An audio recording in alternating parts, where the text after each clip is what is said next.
All right, good evening. I'd like to call the Wednesday, May 8th, 2024 Douglas Planning Board meeting to order. Time is 7:01. Just go around the table. Jacob Schultzberg here. Aaron Sokrat here. Mike DeRose here. Mike Swicker here. Matthew Benoit, Director of Community Development here. All right. And A&R's 37 Mumford Road, lots 12 and 13.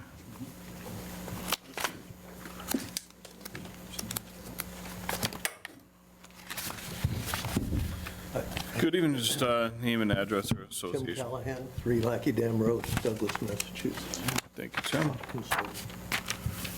All right, what are we looking at?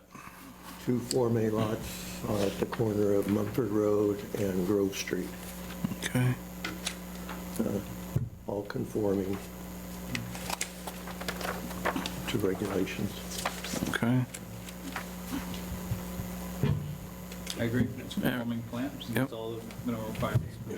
We just noted, like the last one, there's going to be a requirement for stormwater management on this with building permits, so just want the applicant to be prepared for those. Okay. Board, any questions? Looks in order. Is that for both of them, Matt? It's part of a much larger project. I think if there's more than 5 lots, then you have to consider it, even though they're A&R, approval not required, you have to consider the whole area as If I can ask through the chair to the director there, what is the time, like if someone has, over time, they think they're going to do 6 lots, what's the time, like they do 2 lots and then they take a year off and then they do another to not do stormwater management? How does that work? There's no restriction of that, it's just, if these are in unison, they have to comply. Right. They're in series, so. Is, through the chair, that all, they're all in one area, or what if they're scattered throughout? That's kind of what they're kind of doing it on each end. Yeah. Right, they're doing some on one end, some on the other. There's 3 on one, there's 2 on another. As soon as these get caught into series, it's DEP's gonna flag it and they're gonna require stormwater. Sort of, excuse me, through the chair, that's sort of what your thought was about the earth removal permits, you know, and, Yeah. you know, and it's sort of that same thing where there's another layer of something. Yeah, okay. All right. Anyone on the board like to make a motion for it? Sure. I'm making a motion to endorse the A&Rs for 37 Mulford Road, lots 12 and 13. I'll second. Motion made by Mr. Zwicker, second by Mr. Sokrat. Any further discussion? Do a roll call, Ms. Schlesman has joined us. Okay, Ms. Schlesman is online. We'll do a roll call vote for that. Aaron Sokrat, yes. Mike DeRose, yes. Mike Swicker, aye. Meg Schlesman, aye. Okay. Turn the volume up for her. Yeah, all right. So, Yeah. I have, we have 4. All right, Jacob Schultzberg, aye. So I'll sign these Thank you. at the end of the meeting. We'll have a break, pick up tomorrow morning. All right. All right, up next, we have 2 public hearings. I'm going to take the public hearing continued for Davis Street Realty first. So 7 PM, Douglas hearing continued, Davis Street Realty, application for site plan review, SPR-240305 industrial building.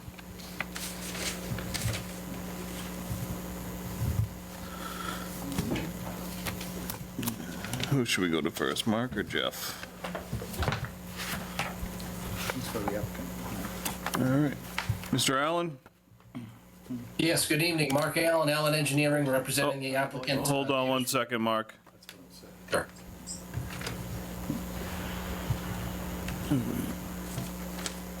Give a little. You, Davis Street Realty Trust. yeah. Yes, we'll start with, if you want to brief us, while we figure out the volume.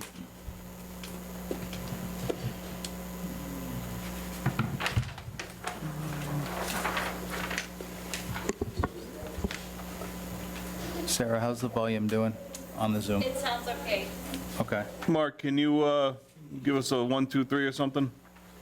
Yep, sure. 1, 2, 3, 1, No. 2, Really 3. quiet. Still really quiet? Maybe get the Closer? Hello, hello, hello? Last time, we used the PC Yep. speaker thing to turn it up.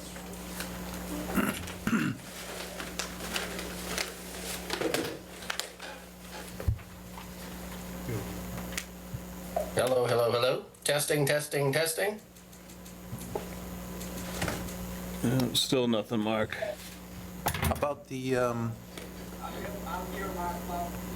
now. Try now. Can you hear me now? I think I just changed microphone. no, it's coming out of the computer. Only from the TV. Let me put it back on save the system. Try now. Hello, hello, hello, hello? It sounds fine for me, but I don't know, you guys Not really. don't hear it? Okay. Can you use the mouse to adjust the volume control on the computer, Matt, instead of the screen? The little, that one, yeah, That was the problem last time. yeah. Testing, testing, testing? Oh, we can't, we don't, It was a storm. The cable had to reboot. 93 to 100, that's not gonna make a difference. it's all. I can hear it fine in the audio, but you guys can't hear it up there. No. They had a power outage today, so I don't know if that did something. It says headphones on there, though. Yeah. Oh, goodness. We're gonna have to do it. Try this one. Try now. Mark, It's worse for me, but can you hear it? Could be there now. It might be able to work now. We'll see. Well, that thing just controls the TV. Great. How about now, Mark? it's worse. It's worse. No, Try now when it's same as system. Okay, how about now? 1, 2, 3, 1, 2, 3. Back there. Hello? so the rest of the speakers in here aren't working. Can we run it through the TV? Would that be okay? Got that up to 100.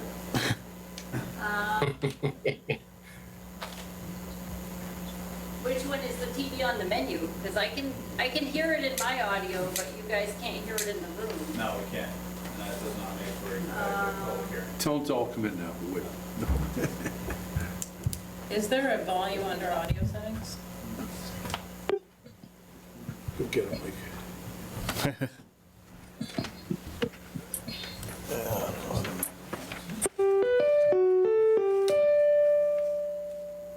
Try now. Try now. 2, 3, 1, 2, 3. Testing? Go away. Go away. Put on the TV at all.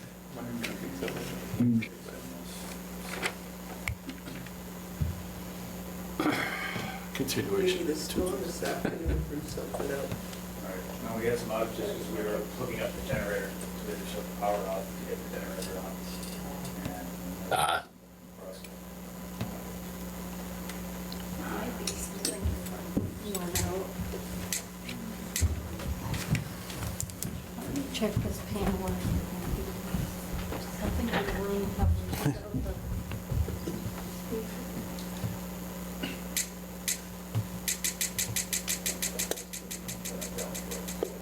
Right. This one's off for some reason. Keep talking. 1, 2, 3, 1, 2, 3. So you can hear, but it's just not adequate enough to make it worth it. Yeah, 'cause that probably shouldn't be. So where's it coming out of right now? I think the TV Back speaker. there. No. It said headphones. Good. It's weird because I can hear it through my audio, but it's not in the room, so it's something in this, that. Mike, the probably TV went said out. headphones. Yeah, Maybe it's a setting of the TV. well, it's coming through the back speakers. I mean, even if that TV just worked, but it's on, it says on headphones. I mean, Proton is usually like this. already set up in there, so, but I think this should be blank. I don't We think. got a volume control from the No, speakers. something went out today when they did the. Awesome.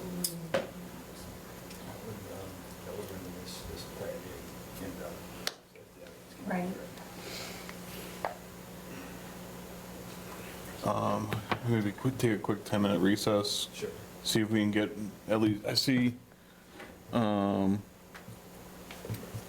saw Brandon was online. Is he still online? All right. Can we make Brandon a host? We'll take a quick 10-minute and we'll have Brandon be our test 1, 2, 3 for a couple minutes. All right, we're gonna take a 10-minute recess.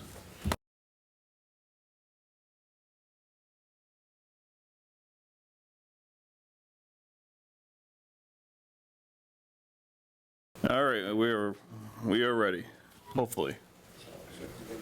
All right. All right, we're back on. Mark, if you can talk to us about Davis Street Realty, 140 Davis Street, please. Yes, again, Mark Allen with Allen Engineering. Karen Keegan is in the office with a set of revised plans in front of you. We have responded to the letter that Jeff Walsh from Graves had issued. There are a set of plans there. You may recall at the last hearing, we went through them verbally, and now you have the set of revised plans and the response letters in front of you. I'm more than happy to go through each and every comment with Jeff, if that's the board's wishes, but I think we've addressed all of the items that were raised in the letter. Yeah, if you don't mind. Absolutely. So if you have that letter in front of you, I'll just kind of go down one at a time. The first item was a zoning table edit. So we made the zoning table edit for the setbacks for the front, side, and rear. That's been made. The second item was additional landscaping at 35 feet. We've added 2 additional trees in the area that we're going to take down the trees along Route 16. So 2 more trees at 35-foot intervals have been added. Item 3 was the issue of whether or not the need for a separate earth removal permit was necessary. I think the last hearing we kind of spoke at length on this topic, and I believe Ed O'Leary actually spoke as well. But this site is unique in the fact that this new building is tied to the current operation at 126 Davis Street. So we did have some grading restraints that we were held to, that being the parking lot elevation at 126, the gas line easement elevations to the rear, the buffer zone setbacks, the groundwater offset distance. So all of the grading necessary for this particular project is in relation to setting this building at a certain elevation. There are going to be trucks coming in and out of the building, and we need to keep fairly, and we're at about 4% now, 4% grade of the trucks coming out of the building and coming up, queuing up at the intersection of the exit. What we did do in grading and trying to minimize the amount of earth removal, we did tighten up the parking lot areas, so that the area around the rear closest to the gas line, that has been tucked in about 8 feet closer to the building, and the stretch that goes alongside perpendicular Route 16, that was kind of tightened up by about 5 feet. What we also were able to do was, instead of doing a 1-to-1 riprap slope, this new plan that you have in front of you shows a series of 3-tiered stone or concrete retaining walls, so that minimizes the amount of earthwork that needs to be done between the gas line and getting down to the parking lot grade. So for those reasons, we do believe that we meet that threshold of site work or earthwork in relation to construction of a building. That was item number 3. Here's where the real excitement comes in with hydrology computations and stormwater management. Number 5. And just sort of a preface moving forward, the drainage, a lot of these responses are going to be in regard to the removal and replacement of the stone gabion basket basin with a traditional open air earth berm basin. So it's going to kind of get repeated as we go through. Number 5, we have revised the drainage plans to show these new some catchment areas, existing and proposed. Number 6 talks about the different enumeration on the drainage plans. Again, we issued a new drainage analysis, as I mentioned, and the report and the HydroCAD model are all, part of the overall coinciding enumerations with each pond and each reach and each subcatchment. Number 7, a small change was made in the drainage basin. I think the top of the elevation of the orifice and the grate, that changed. So there was some tweaking with the outlet control structure that was made. Number 8 also is in regard to the grading of the drainage basin from gabion baskets to the standard open air pond. Number 9, again, we show new pond elevations, new elevations at the outlet control structure. Number 10, we made sure that there was a foot of freeboard in the above the 100-year flood storm elevation. Number 11, drawdown calculations for the open air pond have been added to the drainage report, and they are within 72 hours. The operation and maintenance plan calls out the 2-inch rain event for any major storm event that needs to be cleaned up after, in addition to the regular routine maintenance. Number 13, we did add the maintenance for the open air pond and take out the gabion baskets in the O&M plan. Number 14 was to make sure that the Cultec units had their operation and maintenance plan paperwork attached to the O&M plan, which we did. Number 15, the TSS sheets have been revised to show the BMPs that have been reviewed and designed. Number 16, TSS. We've removed the form bag from the TSS. That one may have not have been explained, but we've added oil grit chambers after the catch basins, which get us the 44% prior to infiltration. Number 17, all of the drain pipes, all the stormwater pipes, all of their lengths, slopes, and diameters have been added as suggested. Number 18, again, we just swapped out the gabion basket for an open air basin. Number 19,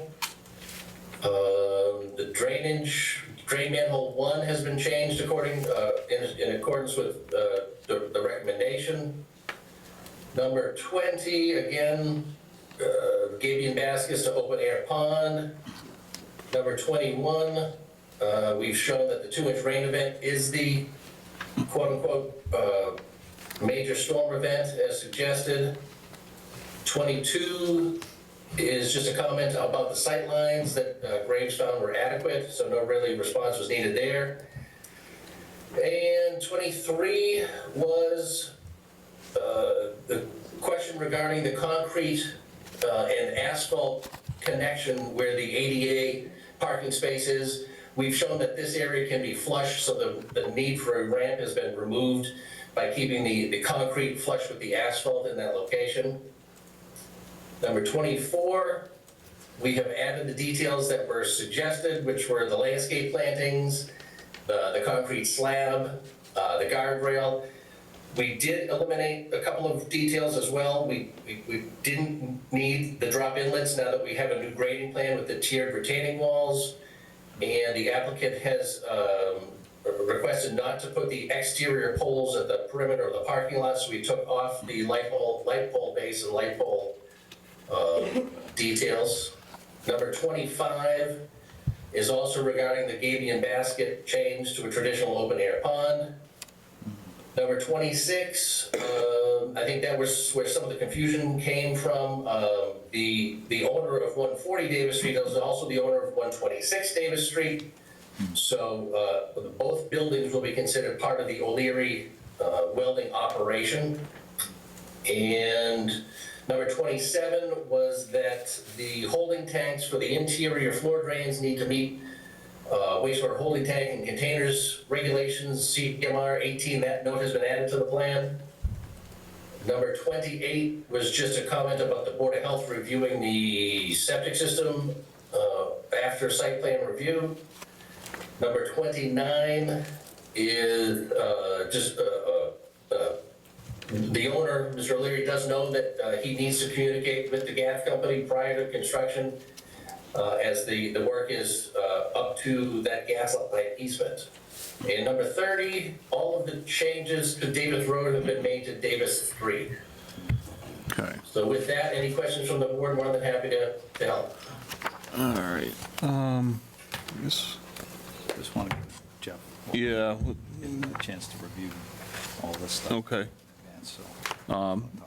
Yeah, Jeff, do you have any comments, follow-up comments on that?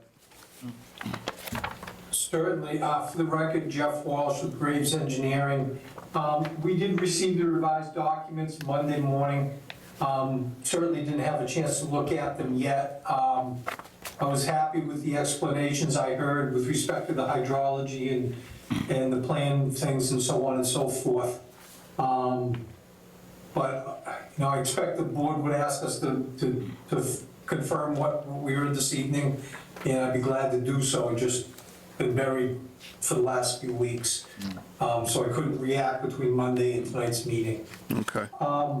What I would like to speak of for a moment, and I haven't even cracked open the new plans to see how much the grading has changed.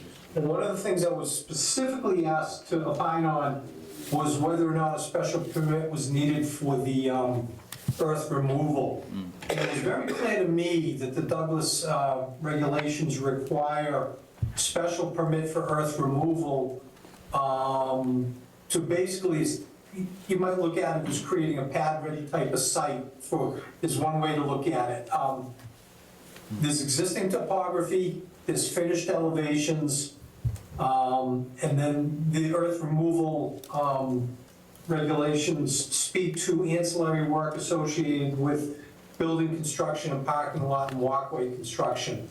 My understanding of finished elevations are those elevations that are not existing at the site today, but will be upon lot development. And that's what I based my review of the plans and, certainly significant earth cuts. I appreciate knowing now that the abutting landowner is in fact the applicant for this project. I suspected as such, but it wasn't clear to me in our first review one way or the other. Certainly, tying into that property, tying in to the street elevations for the driveway of this project, tying into the perimeter elevations, that goes with any development project. But the earth cuts, 20 feet, 12 feet, up to 26 feet in the back corner on the first set of plans, in my read of the earth removal regulations, that was not ancillary and was not subject to the exemption. So I put that in writing in number 3 of our first letter. And again, I came prepared to specifically speak of that, thinking that maybe that would be the topic of discussion this evening. And back to the other things, we'll be glad to have a look at them, just haven't been able to do it as of tonight's meeting. Okay. Yeah, I suppose we should discuss that a little further. Yeah. Mr. Benoit? So Jeff, when I'm reading our zoning bylaw 6.1.3 exemptions, I'm looking at 1B, excavation below finished grading is directly customary and incidental to installation of walks, driveways, swimming pools, or other similar infrastructure that are accessory to building construction. Would you consider this parking lot to be accessory to building construction? I'm looking at B, and I would take the parking area, the driveway areas, anything around the building to be, to fall under, bear with me, I'm looking at 613B. Yeah, I would take everything around the building to be falling under 6B. If the grades weren't substantially changing between between what they are today and what the project will be. I mean, there's earth cuts on the original plans of, roughly around 20 feet, generally between 12 and 26 in the back of the property. So that to me is above the finished elevation, the finished grade. So therefore, in my opinion, an earth removal special permit is in fact needed. And once they, again, establish quote-unquote pad ready, or rough elevations are at the building and in all the pavement areas, then the activity associated with excavating for the building foundations, for the septic system, for the, for the gravel base and so forth, those all would fall under 1A and 1B. I see, so it's the earth that's above finished grade currently. That's my interpretation, that is correct. And again, to me, it's pretty clear because of the reference to finished elevation. And it's also pretty clear to me about the need for a special permit, because the bylaw or the regulations don't give an exemption for if there's an approved definitive plan, if this were a subdivision, or if this were an approved site plan. If in fact the regulation stated, if a site plan were approved by the planning board, then that grants the exemption from earth removal. That would be very clear to me that Mr. Allen's position, as he's stating it, would be supported into that scenario, but I interpret things differently. Please do know, I looked at the 4 contiguous towns to Douglas and their earth removal bylaws. With respect to Webster, I couldn't find anything online. With respect to Oxford, they do have an exemption too, but that, similar to what Douglas has for 1A and 1B, but that exemption is only up to 500 cubic yards. And if in fact you were in Oxford and you wanted to submit this project, if you were going to disturb more than 500 cubic yards, you don't get the exemption. And in Sutton and Uxbridge, each of their bylaws, 3,000 cubic yards is the exemption. My estimate of the earth cut on the original plans was about 32,000 cubic yards of earth cut. There's some incidental fill on that set of plans that some of the earth would be used for, but that would be, a very small amount. So all those things considered, that's why I have the opinion I have. And if I could, through the chair. Yes. We recognize the need for earth to be worked, and this is the board that would grant that special permit. I don't think our applicant has any problems, discussing, time of, when the earth is gonna be removed, starting and stopping dates, inspections, anything that may be associated with a typical gravel removal permit. Because this is the permit granting authority that we're in front of now, I don't think you're gonna see much more detailed plans other than procedural sort of the permitting style language, conditions of approval. So if the board is open to that, I think, we could get it all wrapped up in one site plan review. Yeah, if we get the application. I also would suggest, because the zoning enforcement officer, I think he also maybe want to take a look at the definition and maybe would have him opine on it as the zoning official in town. I think that was mentioned in Jeff's letter initially. Or even But town again, council. wouldn't have any problem having that looked at by the zoning official. Sure. Okay. Or even town council, you think, Matt, just to, Yeah, since Ken's out on leave, we'll have council look at it. yeah. Board, I want to just focus on that, just because he hasn't had a chance to really go through everything. Chair, I have a question. So we hear earth, guess there's an echo. Okay, so we hear about earth removal permits a lot, and then we had some discussion recently about, disturbing an acre. 32,000 cubic yards. I mean, I'm all for the project, but I just want to understand what's the big what. I mean, and so they filed for a earth removal permit, and then we're the granting authority. So regardless, I would think, do they have to apply to the state? How does this get out of control? No, the special permit just needs an application. It's in public town hearing. with us. Yes. So 32,000 square foot, our consultants say it's a lot of material. Some towns are 5,000, some are more. So why is this not just applied for? It just been put before us? That's all. I'm just trying to understand.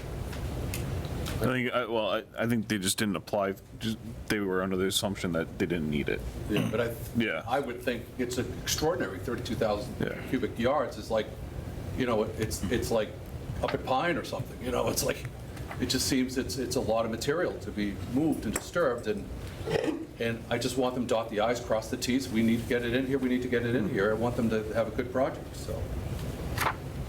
To the chair, I'm saying, good project. It's already laid out, just get the earth removal. Yeah. Talk to Ken Yeah. first, make sure the scope of things. Yeah. And then so put it all together and go with it. Right. Thank you. It all looks good.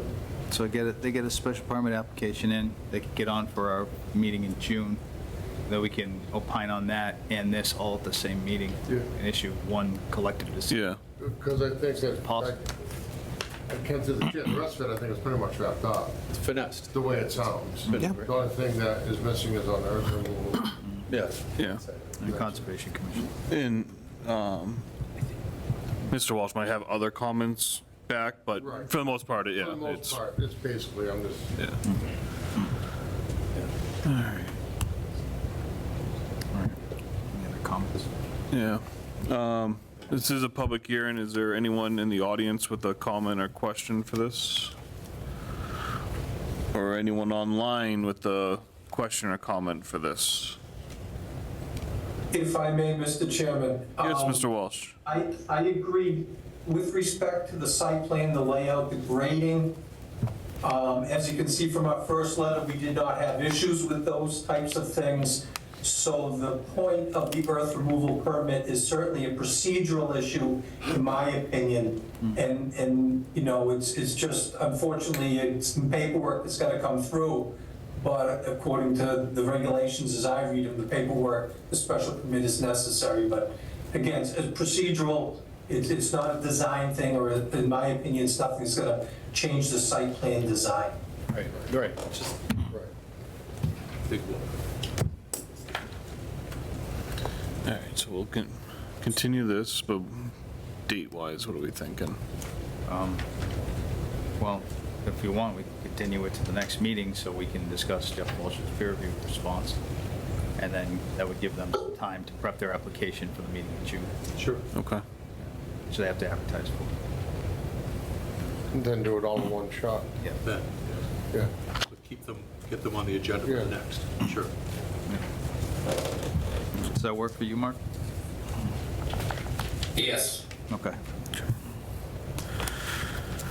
All right, so I'll entertain a motion to continue the public hearing for Davis Street to May 22nd at 7 o'clock.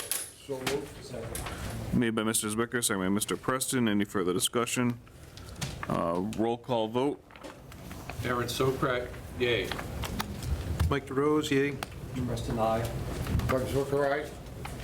Meg Schlesman, aye.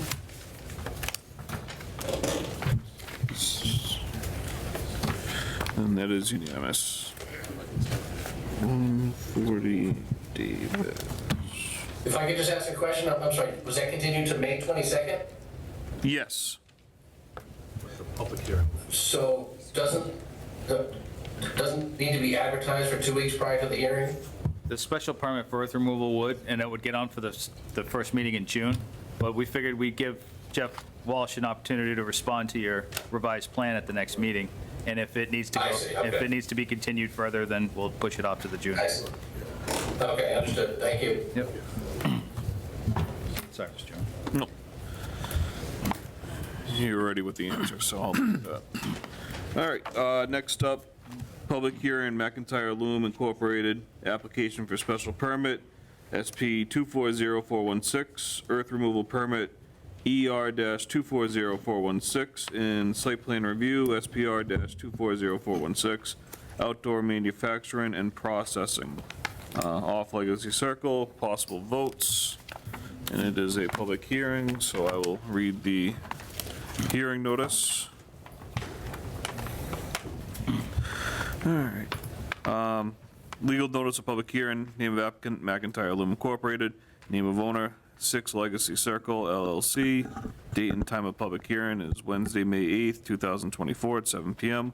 Subject matter of hearing, the applicant is requesting an earth removal special permit from the Douglas Planning Board pursuant to Douglas zoning bylaws, Section 6.1 and 9.3, and is requesting a site plan review under Section 9.4.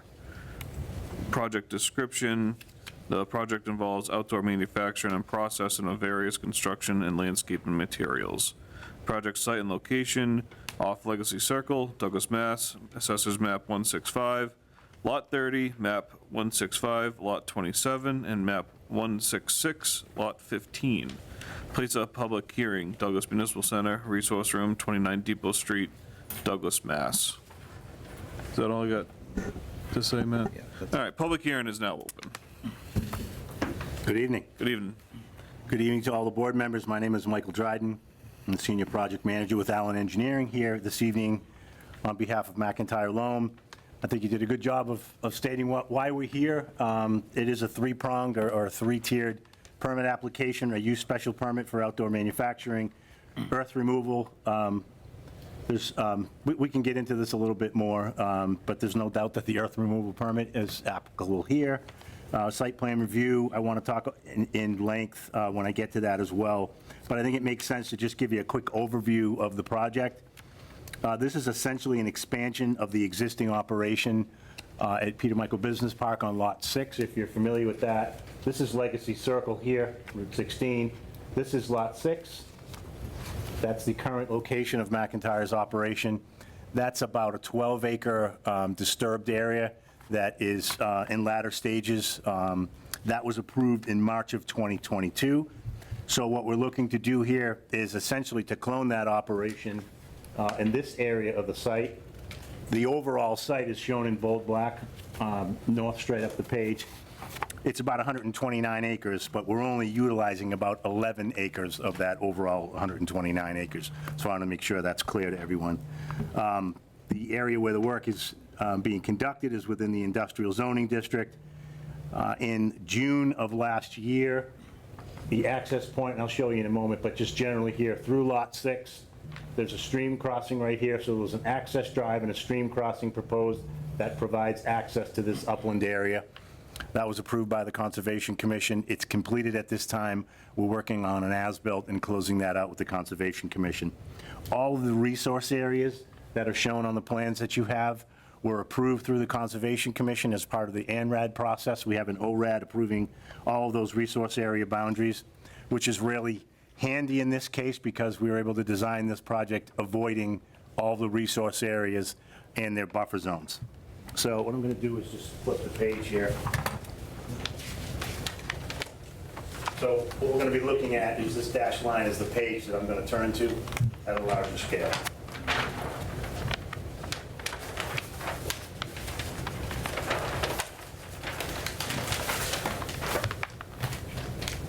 This plan is at a scale of 1 inch equals 40. 1 inch equals 40? Yes. So you don't, just to get oriented again, north is straight up the page. This is the Douglas Uxbridge Town line, so we're right at the top of that 129-acre piece. The bold line that you see here and here, those are interior property lines. There are 3 parcels that make up this project site. This main piece here, which is the large parcel that I showed you on the previous map, and then 2 smaller parcels are also part of the locust map, or locust project site. So again, very similar to what's occurring on Lot 6 right now. The work is quite simple, actually. It's just grading and earth moving to create a level pad to accommodate that outdoor manufacturing, if you will, as part of the use special permit. So we've provided grading. From a stormwater management standpoint, it's very straightforward. There are 2 open basins proposed, one here and one here, and there are perimeter swales. Generally speaking, the site slopes from its high point here across to the east side. Runoff is picked up in swales, brought to the basins. It's really that straightforward. Difficult to see on this plan, but I probably should have started here. This is the stream crossing I mentioned earlier, and then the driveway, again, it's ghosted on here. all the bold lines are proposed as part of this project. The ghosted lines that it's hard to see are the crossing here with the gravel drive that was permitted right to this point. So the idea there with the Conservation Commission was to permit the gravel access, the stream crossing, to get beyond the buffer zone, so that when we came back to propose this project, we were no longer working in the resource areas. So a little bit about the permitting. It's probably noteworthy. Since there are no buildings proposed whatsoever, there is no exemption from the earth-moving regulation. The prior meeting, there was quite a bit of discussion about that, so that's obviously why we're including the earth-moving special permit. The use special permit, by the way, there's a separate narrative for that in your package that talks about the outdoor manufacturing outside of a building. That's the nature of the use special permit. Again, very similar or exactly similar, exactly the same as what was granted for Lot 6. And then site plan approval, it technically does not trigger any of the site plan triggers in terms of the building, number of parking spaces, but we and my client discussed this at length, and we thought it might be a positive thing to do to request site plan approval, just because of the unique nature of this project. Again, we're creating a level pad, there's no buildings, but it is going to be in perpetuity. It's going to be an open pad that, that operates in perpetuity. So again, it technically does not trigger the site plan approval triggers. So lastly, I just want to talk about the section of waivers that we included in our packet. There are 8 waivers total, and I would characterize most of them as general excavation limitations from the earth removing bylaw, as well as the restoration aspect. So if you'd like, I can just quickly go through those waivers. Yeah. Okay. I'll do it very quickly. Waiver number 1, there's a bond requirement, and essentially that is required to be in place essentially to restore the property. And again, due to the unique nature of this project, there's no real restoration that's going to happen. That level pad is going to be created. There may be some limited restoration in areas of, side slopes. Of course, the detention basins will be loamed and seeded and stabilized, but the rest of the project site will be left as open soil.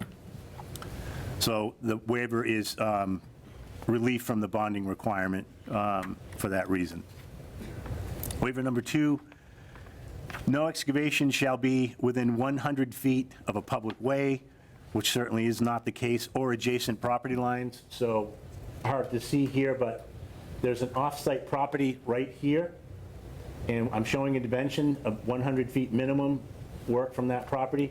This property in the town of Uxbridge is also owned by McIntyre Loam. So we're asking for the waiver, even though we don't really think it applies. And I know what's going through your head right now, Matt. There was some discussion about where these property lines are located. We've done some additional work, just to nip this one right in the bud. We've done some additional property line work. We determined that this line is actually accurate.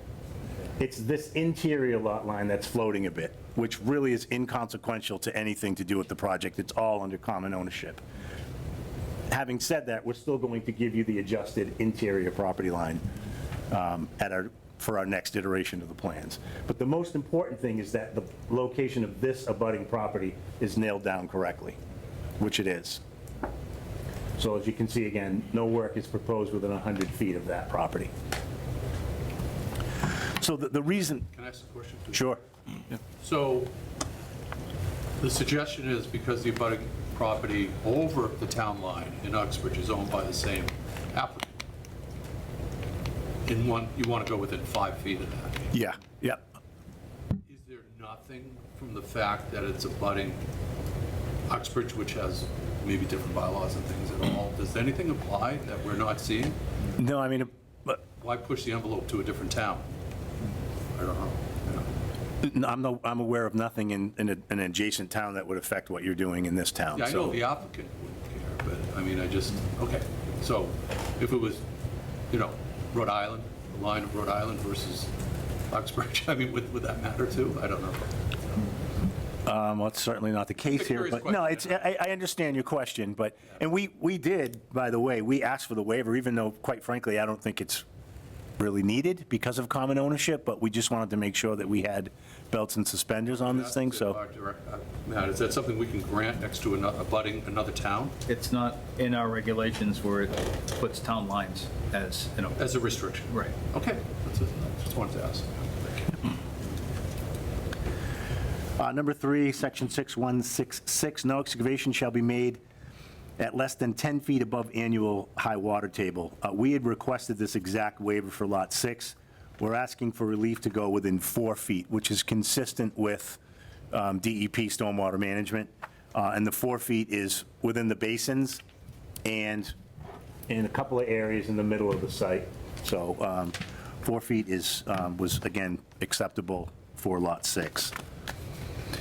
And we've run into this one before, Mr. Chairman, where we feel like this might have been put in for the purpose of septic systems and stuff, and I don't think that's the case here. I think this waiver's reasonable. And actually, to that point, 4 feet, you need 4 feet of naturally occurring material in accordance with Title V. So 4 feet would still give you that, if that is a concern for any of the board members. Number 4, all top and subsoil stripped from the operation shall be stockpiled so that it can be reused, again, to restore the area. That's not the case here, with the exception of, as I mentioned earlier, some cut slopes and the 2 open stormwater basins. Number 5, so this one's a little gray. The active excavation, the area shall not exceed 10 acres at any one time. So the area of excavation is less than 10 acres. The overall area of disturbance is 11 acres. Again, because of a little bit of grayness here, we requested the waiver. If you take out the 2 detention basins, which are really stormwater mitigation, they're not part of, earth moving to create the pad, we're less than 10 acres. But again, to cover the bases, we requested that waiver. And by the way, this waiver was also granted for Lot 6. We had 12 acres of excavation for that. Number 6 is relative to trucking routes. It's really not applicable here because, as I pointed out, and you may be familiar with, access is through Peter Michael Business Park at Legacy Circle, so it's really not going to change any traffic patterns. So that waiver is included. It was not last time because it was applicable before. Number 7, again, this one's relative to restoration. And again, we're not proposing to restore this area in its entirety. Number 8, I think in a similar fashion, retained subsoil shall be spread over the disturbed area, 4 inches again to restore. So some of these sort of overlap, but we technically included them. So that completes the list of 8 waivers. So we did have tech review, and I believe the peer review is in motion. So certainly happy to answer any questions you may have. Okay. I'll go to you first, Mr. Benoit, if you have any direction. I understand that this is supposed to be in perpetuity as gravel pit, but even pine, sand, and stone has a restoration. Correct. And they're moved, but do they have to do their restoration because a new building's coming in? I don't think so, but there's still a bond in place. Yeah. And I think that's really important. We didn't do one for the front part of the site. We should do one for this one. Okay. That's fine. And then we'll get peer review opinion on that as well. Yeah. And any comments from the board. Any other? I really want a peer review consultant to Yeah. look at the waivers, obviously. I understand the trucking routes and all that stuff. Police, fire, highway have any concerns? They did not at technical. Okay. Board, any other questions or comments for now? Mr. Preston? Regarding restoration, my concern is, once everything is stripped and open, how long are things going to be stripped and open in there come summertime? Because when you have these large open areas and you have low humidity, and everything's wide open, it's a dust bowl. Yeah. How does that work? So that, again, as I stated, the intent is to create a pad it's going to be a working pad in perpetuity. It's not being restored or loamed and seeded. in periods where it's extremely dry, I'll let Tom McIntyre speak, if, I don't know if you utilize watering trucks now during extremely dry periods, but again, I just want to make it clear that this is not a stabilized site where we're going to loam and seed. And I apologize, what's the makeup of the pad?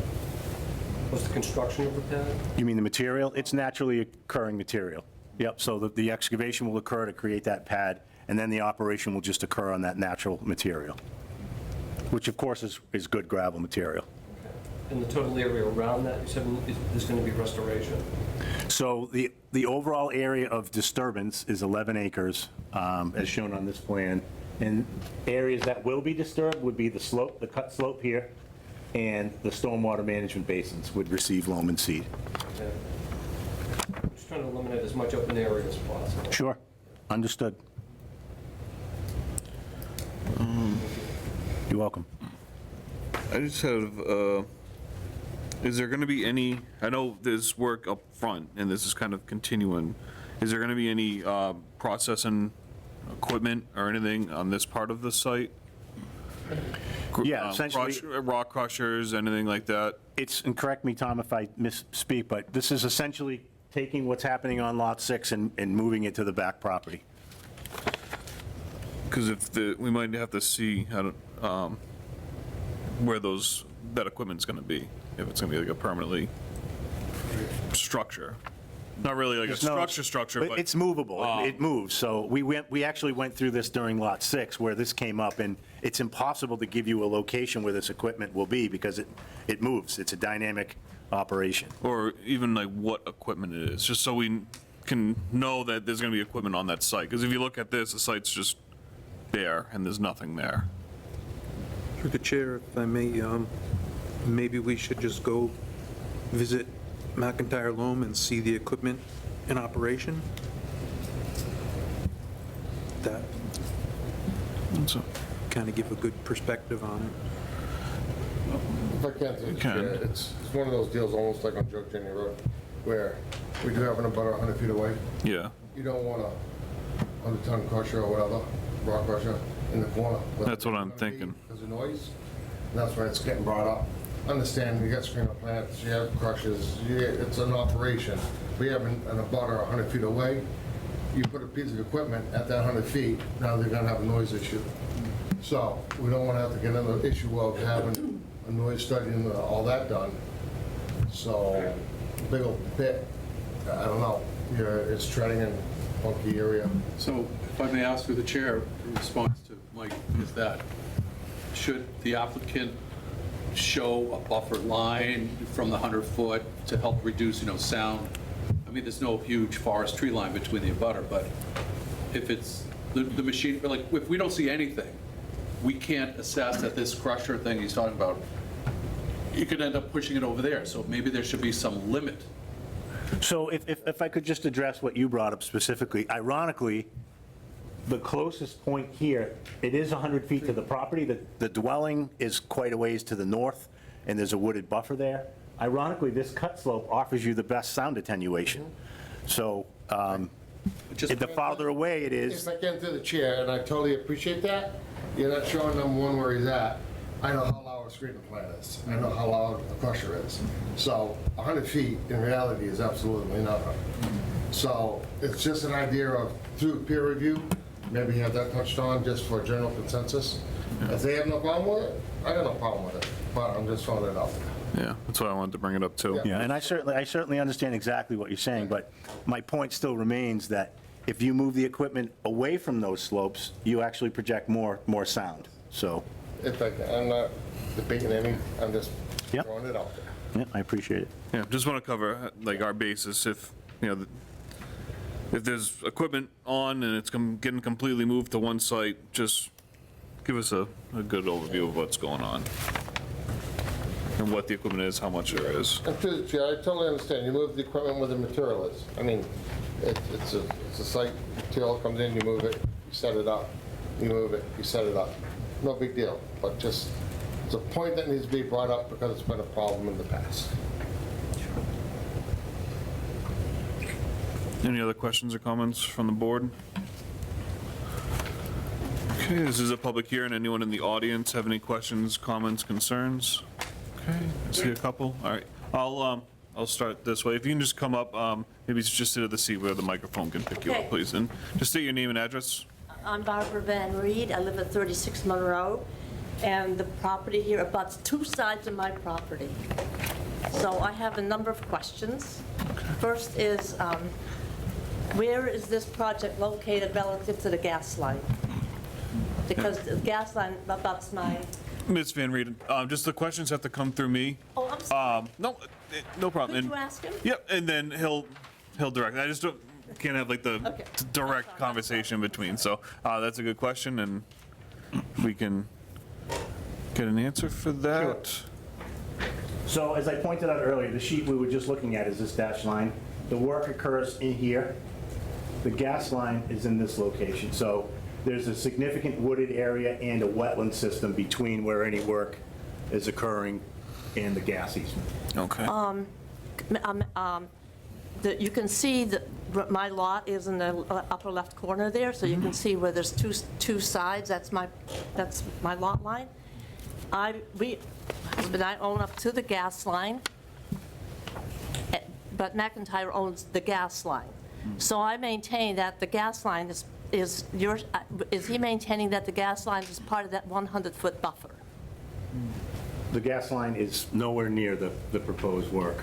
Okay. Okay, so Again- how far away is the work from the pipeline? I'm going to guess here.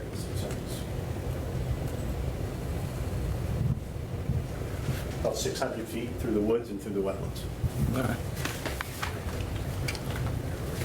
Yeah. So there's a big piece of ledge that goes through there. And I've walked the site, Lot 6, and there are, there are mountains of gravel of all kinds. There are machines there.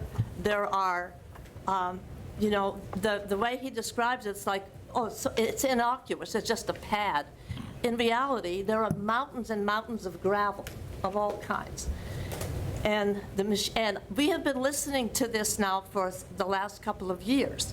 So the sound is also an issue, but more important to me is the visual. I don't know, when they cut the trees, and we're going to be looking at like 100-foot high piles of gravel. If you look at the site, what they're doing now. If I could, if you'd like me to address that again. I just want to reiterate that there's about 600 feet of woodland and wetlands between the proposed work and your property line. So I don't believe you're going to see anything through 600 feet Is of. that from here to where? I don't know. We can do it difficult for me to- accurate. Yeah. 600. So with that, is that the development, the cul-de-sac that's in that upper corner of the plan? No. This is a separate development. Is this the one you're pointing? Yeah, is that's a development right now that this house is on, right? Yes. No.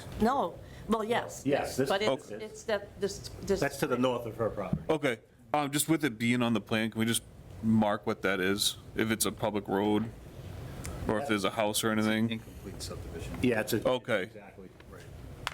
In the town of Uxbridge. Okay. But our lot's in Douglas. Just so everybody knows, her lot is right here. Okay. Right, we were on that, So she does abut the property, obviously, on two sides of her property. Nothing is occurring here, nothing is occurring, I'll just walk you through it. The limit of work is about right here. So again, there's about 600 feet of woodland from So- our work to the easement. so those trees will not be cut down. Correct. I'm sorry, I didn't. Yep, that's fair. And this is just the first meeting. There's going to be a lot more information coming and a lot more answers and questions, so. And believe me, I want to be a good citizen of Douglas, and so supporting this development, but, you know, you've already blessed us with a bird's eye view of the cubes at Gilboa, and of every front, entire front of my house, I'm looking at orange, those big orange things, and at night, the place is lit up, and there was no buffer. So I beg and I plead with you, please, don't do that again. And, you know, please, don't ruin the other, two more sides of where we live in Douglas. And I know that's a completely other project, but if you stick around, we are addressing that buffer issue. You are? Yep. Oh, thank you. So, I don't want to go too far into that, but like that, you address, we're, No, that's I'm stuff, sorry. it's known. I know, Yep. I know, I feel that, it seems like, you know, this is obviously, Yep. Yeah, the board hears your concerns, that we're going to peer review the plans, and, you know, this isn't the last part of this No, meeting, and so. please, go look at what, if you have, I do want to say one positive thing about what they're doing now. I've walked that road that they've constructed in the brook, in the crossing of the brook there, and that's an amazing piece of work there. It's really well done. It's, and so, I mean, obviously they spent a lot of money, you know, so I have to admit, I was impressed by that part of the work that they've done. Okay. All right, thank you. Let my neighbors speak. Through the chair, one thing. If we could, on the next set of prints, can we show the houses on these lots? Yeah. And actually show a distance? So if I'm not mistaken, I'm gonna ask right here. So this wetland right here, Yep, is this wetland right here? correct. So can we kind of lay that out so that the abutters know exactly where? Sure, happy to do Right that. now, it's kind of a guessing game a little bit. Yeah. Where these close proximities are, so it can be a specific layout. Okay. And then, you know, an idea of what is not going to be touched, so that they know for sure. Would be great. I just want to clarify the last thing you just said. Well, you're not The limit cutting of the work. trees. Show the limit of Well, work you're not there. cutting Yeah, trees the down limit there of or work that. is very clear on the plans, yeah, with erosion Just- control barriers that won't be exceeded, which will, by the way, will all be laid out by survey. But just some distances and things like that, so everybody knows. Sure. So through the chair, if I may ask one step further, because there's public involved, and Google Earth is extremely powerful, and can you come in with some sort of a photograph print, An aerial? an aerial? Sure. That shows the wooded and what isn't, and then the houses would be, you know, outlined, and that way the pond is in maybe some blue fashion, just naturally or whatever. Maybe you can't see it in the woods, but some sort of aerial where we can get a sense of the buffers. Sure, I absolutely. mean, I think that's very illustrative to everybody, including myself. which- Yeah, we can do that. Yeah, all right, thank you. You're welcome. And I did see another hand. I'm just gonna make my way. Oh, are you giving it? You want him to go? Who? Go ahead. Mr. Flansburgh, I'll take you, Mr. Flansburgh. Come on up. Jeremy Flansburgh, 63 Monroe.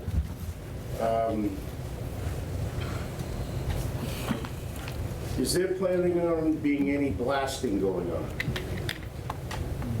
Through the chair, very similar to Lot 6, there is blasting that occurs on Lot 6. We don't know the exact extent. We did do representative testing. We know that there's some ledge. Unlike Lot 6, there's probably much less on this site, but certainly it is anticipated that there will be some blasting. Okay. I assume you have a follow-up question for that? Yeah. Yeah. And hours of operation, not only is the blasting, I've already filed a complaint with the fire department, and I'm still following back with that from some damage with my particular house, but the hours of operation, they're working Saturdays, Sundays, sometimes legal holidays, and they're sitting there with their Rambo until dark. It's really disruptive and not able to. And just the hours of operation, and just to make sure people that these trucks don't go down Monroe Street. That's basically my main concern. Okay. I'll try to break that down. What are your proposed hours of operation? Tom, do you want to, or John, you want to address that? John Palmer, McIntyre Loom. Yes, John. Can you just say, I don't know if the mic picked it up, you can just say your name again. Yeah, John Palmer, McIntyre Loom. Yep. So the hours of operation are no different on this new site than the last. I believe they were 7 to 5, Monday through Friday, 7 to 3 on Saturday. We do not work on Sundays. If a holiday falls on a Monday, we take off major ones, we don't take them all. So I don't know what the last one was, maybe President's Day. I actually think we did take that one off. Patriots Day, we worked. But we have Memorial Day off, Labor Day, those other Monday holidays. 4th of July falls on a Monday, we have it off. Hours? 7 to 5, okay. Monday through Friday. 7 to 3 on Saturday. Okay. And we don't exceed it. Okay. But it was said that, are you sure that, I mean, this whole thing about I can hear it. nighttime and Well, dark. so during the winter, for instance, it gets dark. It gets dark at 4:30. 4 o'clock. We're still working, we do. But never on a Sunday. Not on Sounds a like a Sunday. movie. Yeah, we do not work on Sundays. Never on a Sunday. I like at least one day off. Yeah. So, All right. So, Mr. Foot, if the previous site has hours of operation in their decision, if you feel it's a violation or they're doing something wrong, Unfortunately, I wasn't here. yeah, just report it to the community development department. Yeah, just to report to the community development department so we can look into it ahead of time. Right. Just, I mean, if we're Yeah. gonna be neighbors and all. Yeah. I think that that's not an unrealistic thing to ask. You know, and then was there, you're gonna be neighbors. was there a third question, or, I just want to make sure all your questions got answered. Was there a Yeah, third? I'm good for now. Okay, If I could, his concern was no traffic on. Okay, yes. There's no traffic proposed on Monroe Road Okay. whatsoever. Thank you. okay, thank you. Writing. Voice. And the third hand, Thank you, Mr. Chairman. if you can just make sure the mic can hear you. And, name and address, please, for the record. My name's David Emmerich, 750 West Hartford in Uxbridge. Yes. I bought the property. Obviously, I'm not happy with the forest being destroyed, but I don't own the land, so I can't do anything about it. My main concern is with the noise. I Okay. can hear the stone crusher now from where it is. My concern is if they move it closer, even with the hills, it's still going to be a concern. My neighbor next door has 2 young kids as well, and we had the gravel pit next to us where Walnut Road is now. Grove? Walnut Grove, yes, thank you. And they ran that thing incessantly, 8 hours a day, when the operation was in there. So that's my major concern, is with the noise factor. Okay. All right, so we'll have peer review, do any kind of recommendation for a sound study. Yeah, I mean, DEP noise ordinance is what the town of Douglas follows. Yeah. I So, can hear the crusher now from where it is at certain times of the day, so. do we have a sound study on the first part of the development? No. No, we didn't. Just maybe see if, maybe peer review has any recommendations for, we are getting concerns with sound, so. Can I ask through the chair, where is this gentleman, where's your property there? Can you point that out? Looks like it's right here. Yeah. So you're in Uxbridge right there? I'm in Uxbridge, Good. yes. All right, just wanted to know where you were. Thank you. Emmerich. Thank you, gentlemen. Emmerich? Yes. Very good. Are you Peter's brother? No, I'm Peter's cousin. Okay. I know Peter. Very, very wonderful man, so. You knew Peter? Yes. Yeah, good guy. Yeah, awesome guy. Very much missed. Yeah, absolutely, for sure. Thank you, gentlemen. Thank you. And I saw a hand out. I'm just gonna go to, yep. Kelly Garber, 38 Monroe. Hi, Kelly. Our concern is our house shaking when the blasting is occurring presently. Our house is shaking. It's shaking. We have an elderly resident living there with a brain injury who is running out of the house thinking it's collapsing on her. I don't know if there's a courtesy that could be done to let us know. I know it's their land, they can do what they'd like. Is there some type of courtesy to just let the residents know? You know, I saw on Channel 5 that the quarry pit in Taunton, they were blasting, and the residents were alerted before the blasting occurs. I don't know if that's something that can be done. I don't even care if it's just to my home, but if I'm not home and that blasting occurs and I have an elderly resident with a brain injury running out into the road because she thinks her house is collapsing, that's just, it's a concern. I mean, my house is shaking. It's shaking. Through the chair, where is your house there, please? Can we show that Or is it? as well? I don't know if it's on there. 38 I don't think Monroe. I believe that is, I'm not sure it's shown here. She might not be a direct abutter to this. Like, where do you think you are? Further off the map? North? Or that would be Uxbridge, right? No, yeah, she's Douglas. Off the map here. Yeah. So you're up in there? Yeah, I'm in between, I'm next to the Van Reeds. Oh, Yeah. okay. Can you, for next time, because she took time to come out here, put number 38 in their name? so Because we were, we I don't know, get certified. that doesn't, I don't think she has to be on that plan. She's far away. Yeah. Or not far away, but like, it's, It's aerial based, it's going Yeah. to have all the houses, it's going to have Fine. their Yeah. addresses, Good. so 'Cause I think it'll cover that. Yeah. I think the concern is so then we can address, at least we, made it, we're aware of that. You know, to the point where I called the town hall because I was unaware that there was any blasting, and the town hall told me they felt it. So if the town hall's feeling it, can you imagine what my house is shaking? My house is shaking. okay, So I just want to bring that up. all right. Thank you. John? All right, yeah, it's gonna Can I have respond to that? it's gonna be switch seats real quick. Okay. Yeah. Sorry. John, I gotta, how often are you guys blasting? So, we don't determine the schedule, the blasting company, which is Yeah. blasting out of Uxbridge, they determine. They're off-site right now, they will be back. When they were blasting, they were blasting like twice a week, 1 week, once a week, once the next week. So 3 times in a 2-week time span. There were some bigger blasts, and I think you felt one of those. We've told them no more bigger blasts. Okay. They did monitor every blast. They have all those records. They file with the fire department. Fire department spend there every time. We do call people. I didn't realize that you would like to call. We'll take your number. I would We'll call. I was just gonna ask, is there a number anyone can reach out to you guys to get on a communication? Yeah, I'll get her readings? number Okay. tonight. So we call, some of the people that are here, and we'll call anybody that asks. Okay.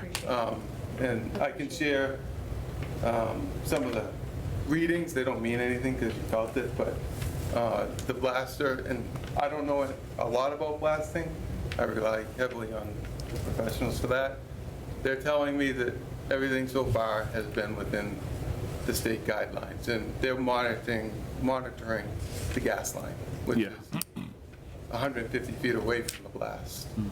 And you're on the other side of that. Right. Yeah, I know with the gas line, there's specific vibration amounts that need to be, they can't be exceeded, so. No, they can't. So I assume they have the reading devices They on site, have so. a device right there, and then there's a building, as you come down Legacy, on the left, they put another one there. Okay, So that's the closest building in the gas line. okay. But I'll get your number. before Thank you. we leave. Thank All right, thank you. Chair, I think it's important to note also that this isn't something that's going to be in perpetuity in terms of the blasting. I can't tell you exactly how long it'll last, but once that pad site is created, there'll be no more blasting, correct to say? Correct. Yeah. So this is site, something that's going to last once it forever. Gets flattened, we're not going lower than that. That site's done. Okay. Mrs. Flansburgh? Yeah.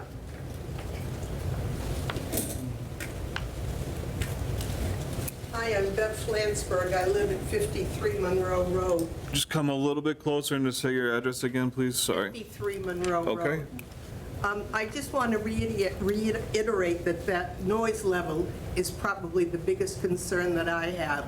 And when this project was originally introduced, I don't know, must have been 2 years ago or so, it was a concern at that time, too, the noise level was. And we were told at that meeting that perhaps they would look into it a year later or so, do some kind of testing or something to see what the noise levels were. Nothing's been done about it, And as you can see, there's many of us that are concerned over the noise level that's down there. Those trees don't do what they were supposed to do, Okay. okay? All right, thank you. Mr. Benoit, if we can just confirm with the other site if there was any kind of scheduled follow-up sound monitoring? And again, we'll refer it to peer review for comments on how we should handle the complaints, or not complaints, but concerns with this part of this hearing. I'm certainly not aware of any noise testing that was required. I permitted the last project as well. We'll look into it. Anyone else in the audience? Anyone online have any comments, questions, concerns for this project?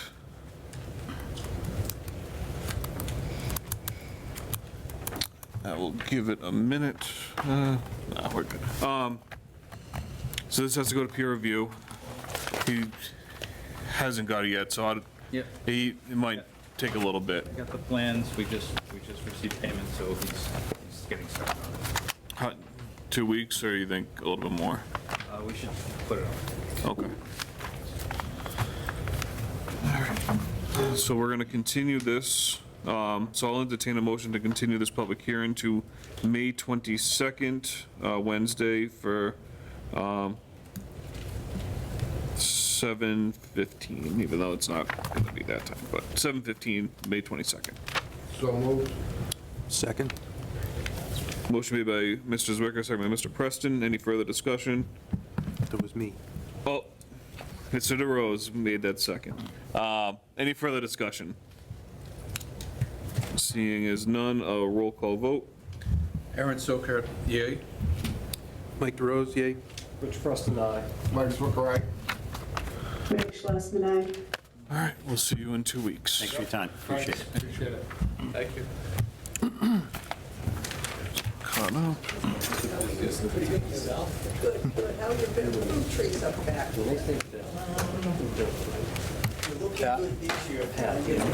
this case, Sand, well, it could be sand, it could be gravel, it could be whatever they've got.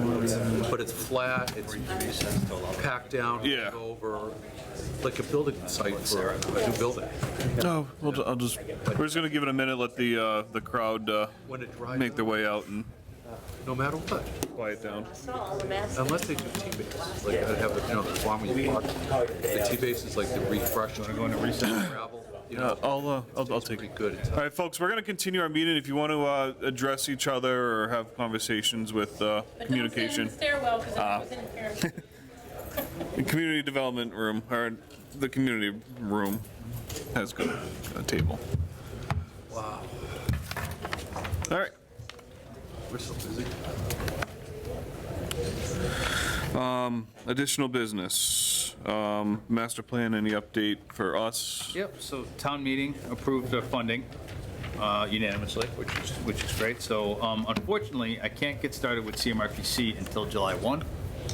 So our next couple of meetings will be continued SWOT analysis. We'll just keep doing that until CMRPC can get started. We'll be reviewing our our meeting schedule at the next meeting and setting our schedule for the rest of the year.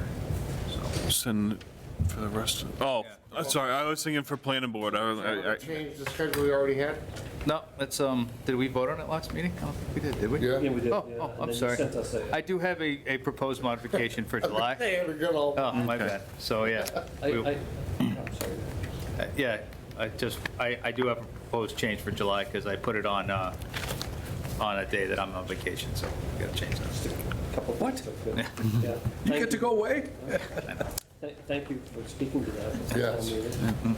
And the other thing, all the things, town meeting, well, be town meeting, to say that. And I just want to check regarding the July 1st date. Is that based on your schedule, CMRPC schedule? I think we're looking at a July 31st meeting. You said July 31st? Yeah, that's, Is that based on your schedule or theirs? it's our meeting schedule.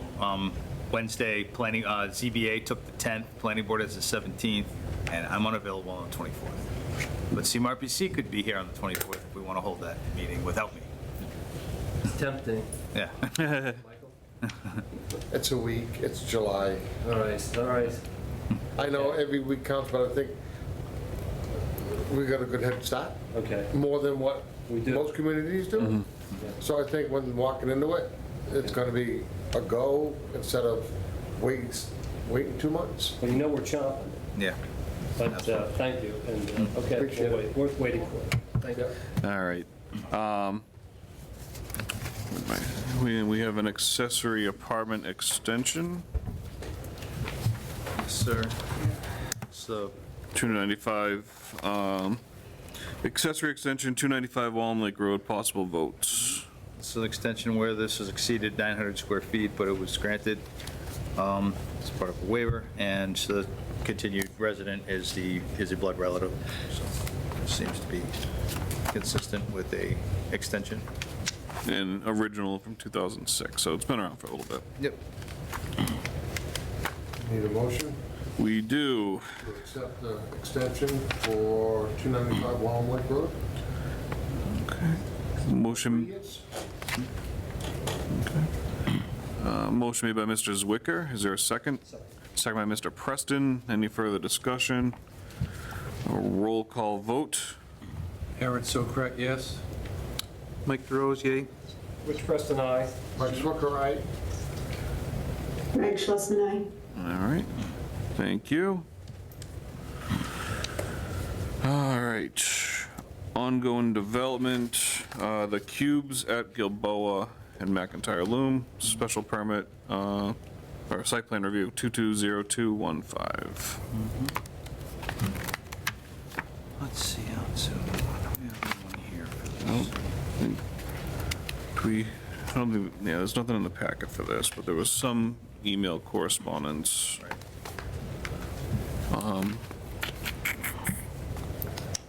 So we do have Mitch Roush is here on Zoom, could talk about the updates. Okay. And what that's been done since our last meeting. All right. Yeah, Mitch, we see you online. If you can just give us an update as to what's going on over there. All right. Primarily, the entire site has been seeded, and there is germination taking place right now. For the basin, they were able to pump that down to the point where they were able to start scraping the bottom. They are stockpiling some of the muck, kind of let that dry out a little bit so they can haul it off. And then as soon as they can get to that, then the civil engineer will be out to test and review what's in place, and any additional repairs for the basin will take place at that time. Let's see, the berm and plantings up on northeast Main Street, or northwest, I apologize. Right now, it's everybody seems to just be waiting on the public utility National Grid. They have to get in there and move their guy wires off of McIntyre Loam site, and once that's done, then we'll be released to put in the berm, which is ranging anywhere from 8 to 14 feet, with 16 new trees planned, plus all the original 10 trees and some additional ground cover plantings going up along there. Okay. Will there be an updated landscaping plan just for that, just showing us what that berm and trees are going to look like? There is one. I have seen it. I'm not at liberty to distribute it. That would be CRG. So do we have? If that's something that you need, I can talk to CRG and get that over to you. Yeah. Well, yeah, if you can try to get that to the Community Development Department. Sure will. Okay. And Otherwise, the rest of the site restoration is kind of under the purview of the Conservation Commission right now. Yeah. They have their enforcement order, and they're still chipping. And I did see an email. I see he's in the room. I don't know if he can address it further, but I know Mr. Monerick has reached out to National Grid to try to expedite this process. That's what we're waiting on at this moment. Right. So, yep. Any elaboration to that, or have you gotten a timeline, Mr. Monerick? Is this seat open? Yes. It's open for the rest of the night if you want to join. Places to go, people to see, things to do. Bob and Eric, Economic Development, if you need a street address, it's 107 Cedar Street. I reached out to National Grid again this morning. They're a utility company, very tough to get a hold of. I think you should know that firsthand. Mitch, not Mitch, Fred Ferraro and myself have constantly been on National Grid to have that anchor and that guy wire moved. There is a tree, I just noticed on the plans, there is a tree right there, so they need to move it so we can do some of our plantings. And we can't move forward until we get that guy wire moved. But the drawings are finished, they're ready for your review. That's the next step. First step is to get the guy wire moved. Bob, have you reached out through National Grid, through our, the town's representative that we have? Everybody, I've got contacts with InGrid. I knew you probably have the called town's more than one contact, person. I've come in Okay. from every angle I can right now. We did make a lot of progress last Friday, so Okay. I'm confident we'll get that thing moved. An email was exchanged where this was approved December 23rd of last year. Here it is, May. It's frustrating, for one guy wire. Yeah, I know the delays. And it's not a big project. You don't want my suggestion. Yeah. Sawzall? I know your suggestion, because it's... Get it going. All right. And that's it on the berm. The berm is ready to go. Drawings are finalized. They're in Bo McIntyre's hands right now. Okay. I've reviewed them. They look good. Okay, perfect. All right. And hopefully at the next meeting, we'll have a presentation. Perfect. I don't know if you were here earlier, but there's just another concern with just the one that berm and trees brought back up. What's that? Another resident from Walnut Grove had concerns with the berm. with the berm? Yeah, or just they want it back Yeah. quickly.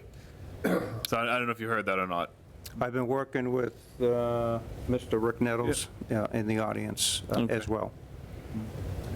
Yeah, so I know the Van Reeds were in the audience and they were, Okay. so I don't know if you want to talk to them separately at all. That's all I have for now. All right. Okay, thank you. Appreciate it.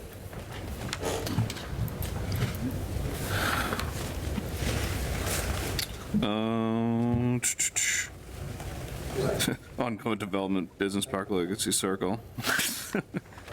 Yeah, we're taking care of that with the public hearing. Yep. All right, Blue Wave Solar, Oak Street, SPR 200203 and SR 200203. Chairman, I recuse. Mr. Zwicker's recused.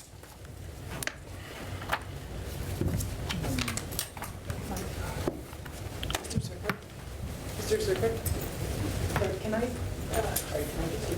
Pat Mahan, J. Bates and Son, civil contractor. Okay. How you doing, Pat? Good, how you doing? Good. Elvira Stridesburg, Blue Wave Solar, Jeff Murphy, Beals and Thomas, and Greg, Greg is on, Greg Morehouse, Mill Creek Renewables. Okay. So I'll just go to Mr. Benoit on what part of this to, when you actually, we have a quorum. Okay. We do. Yep. So Mr. Benoit. Yeah, so our last meeting, we went over all the Basin 5 items, and we covered all that. This time, we had the review from Haley Ward dated April 17th for Basin 1, and in your packets, you have a response letter from Beals and Thomas dated May 7th. excuse me, Mr. Chairman, could I just ask that Matt speak up? Oh, I apologize. I'm sorry. Thank you. I'm trying to get into the mic a little bit. I will go over that again if you'd like. Yeah, Okay. thank you. All right, so what we have in our packets is the April 17th peer review of Basin 1. I'm sorry. April 26th. Sorry. April 26th peer review of Basin 1, and the Beals and Thomas response from May 7th. Some of the items on here, and I think Corey is also on the call. Yeah, I see Corey. Yep. Some of the items on here, at least responded to by Beals and Thomas, And I don't know if Corey's had a chance to kind of go over this stuff. I guess he had a call with Jeff Murphy earlier today. But on my site walk today, I noticed, and I know they're trying to get the clay liner into Basin 1, which I believe is completed. We've completed it from the east around to the outlet control structure, and then we installed the pipes and the wick drain through the berm. So I'd say we're about 70% done with kind of repairing or reinstalling that clay liner. We anticipate it'll be done by early next week. Yeah, everything with the interior Basin 1. Okay. Right, and that was kind of my big ticket item, was making sure that that got resolved before, at least before tonight's meeting, but it's still ongoing, but that's okay. Okay. So, one of the other things that, just want to make sure I got this right.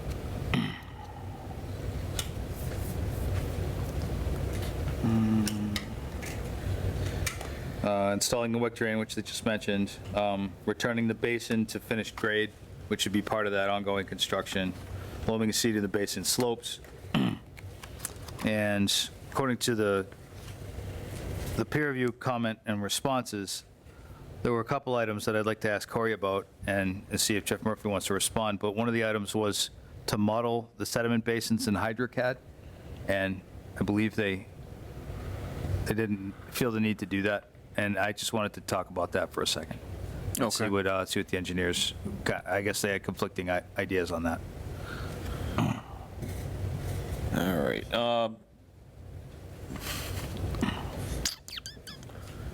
Jeff Murphy. Yeah. Do you want me to go, Jeff Murphy? Yeah. Thomas, I can answer the question. So in terms of the sediment basins, what we had done in terms of, we basically ran hydraulic pipe sizing calculations using the rational method, which is typical for sizing culverts. So under the original calculations, we had provided those pipe sizing calcs for all the culvert pipes that go underneath the access roads into the basin via the forebays. So we did provide updated hydraulics calculations for the culvert that goes from the forebay to Basin 5, which had come up as part of the Basin 5 review. Since we added that swale on the south side of the northern road leading to the basin, it took on a bit more tributary area. So to account for that, we updated the rational calculation and the result yielded an upsizing of that culvert to an 18-inch culvert beneath the road. And then we've also updated those calculations to include the new culverts that we added and discussed last time, the culvert underneath the access road near the kind of heavy use area, that 8-inch culvert under the driveway, as well as we also added a culvert at the area where the Basin 5 access path goes. We had talked about it a while back on one of the site visits, the point where that road kind of goes perpendicular across the riprap swale. We were going to propose to add a culvert there as well, just to improve the conveyance of water through that area. So that was the basis of our demonstrating that those pipes could convey the flow beneath the access road via the forebays. Okay. Curious what Corey thinks. Mr. Brodeur, thoughts on that?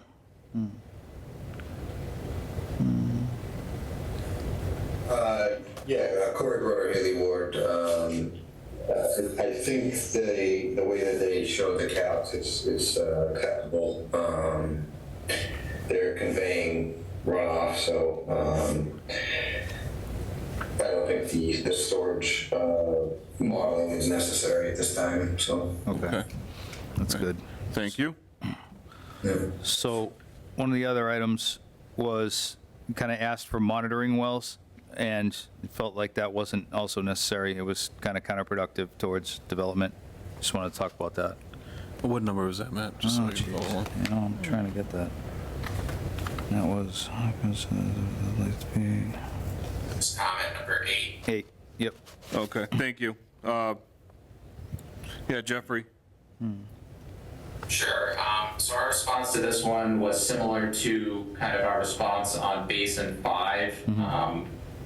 We basically talked about the factors that attributed to the Basin 1 holding water due to the in-construction condition, unstabilized tributary areas, persistent rain events, and basin rehabilitation that needs to occur to get that to kind of the final design state.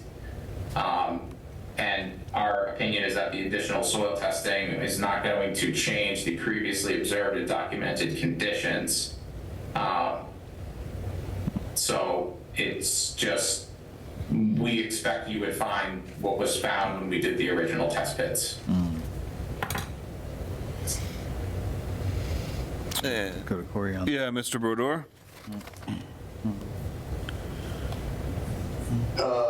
I think, one thing to note too, it's going to be difficult when you start excavating now. The basins are, this particular basin, Basin 1, was over excavated. It's 2 feet below finished grade. I'm not sure what we're going to see. It's probably, they're going to be bringing up 2 feet of gravel. It's going to be hard to. It's going to be hard to observe. You can observe what's there, but I'm saying it's going to be different than what was there before, probably. Water and sediment's been sitting in there. There's been construction vehicles on it. I'm not sure if it's going to be productive. Monitoring wells may help, but you've got groundwater already observed at a very high elevation, so. If they had said maybe it was 3 feet and, not where it was observed here, then that might be a different story, but we could monitor. And then again, this one's not actually going to be, I think it was, Jeff, is this the one that's 3 inches of, that it has to be recharged? No, Basin 1 has a foot of water for ponding it, so it would be holding a greater depth than the other basins. Basin 5 is 3 inches, and the other are 6 inches of ponding depth. So yeah, to that, even a foot, the basin's been continuously holding several feet, 3 or 4 feet of water at times. It's going to be required to recharge about a foot of water, which is, at least a third to a quarter of what it's been holding. I'm okay at this point with monitoring it and then seeing, if there's any changes needed, we can adapt then. But I'm not sure we're going to get productive, test pit results at this time. So. Okay. So what do you recommend? So what's your recommendation for it? Just maybe let us know in the response. I don't know. What's your recommendation? Yeah, they're going to have to continue to install the rest of the components of the base and get the outlet structures in, get the grade up to, 2 feet higher, whatever the finished grade is, and then you'll see the true performance of it. So I think it would be more of monitoring. We're continuously monitoring construction right now, so we can monitor it once all the components are in and adjust at that time. Okay. So no need for Mr. Sokrat? Yes, through the chair. What does the term ponding depth mean? Is that just where the water won't go any further, it just sits there? What does that mean, ponding depth? It means that the lowest outlet of the basin is set a foot higher than the floor or the bottom of the basin. Oh, okay, so where there's an outlet. Correct. The lowest outlet for the outlet control structure is 1 foot higher than the proposed bottom of the basin. Okay, all right, thank you. Yep. All right. So then there was item 10. Item 10. Which was, the site plans have been updated to extend the riprap beyond the toe of the slope, create an armored transition into swale. The plans have been updated, but I don't know if the work's been done. So I just want to talk about that. It has not. That's something that we kind of plan to get into, but, just, we weren't trying to get too far ahead, what was approved and not, and all that stuff. But we do plan to do that right when we finish Basin 1, the interior, we're going to go to the outside and just kind of connect all that to the swale. Okay. I think it's kind of shown on the plan at the end. All right, and then, Yeah, it should be shown on the revised plan sheet, the C 501 grading, drainage, and utility plan. Yep. And also on number 11, talks about a spillway that was added to formalized sediment basin 2. I assume that work would also be pending. Okay. Yeah, we just kind of received this when, whatever date that is, 5/7, so. Okay. Or 5, all this stuff, so we'll implement this right away. Okay. So, all right.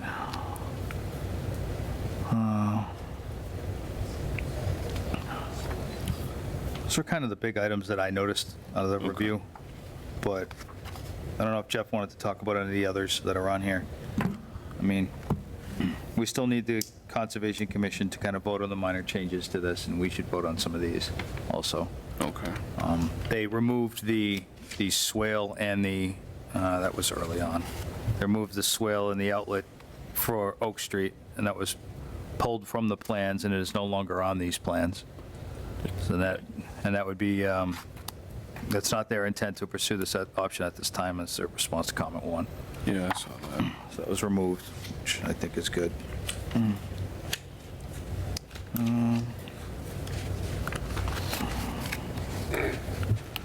It's no longer shown on C501, which is good.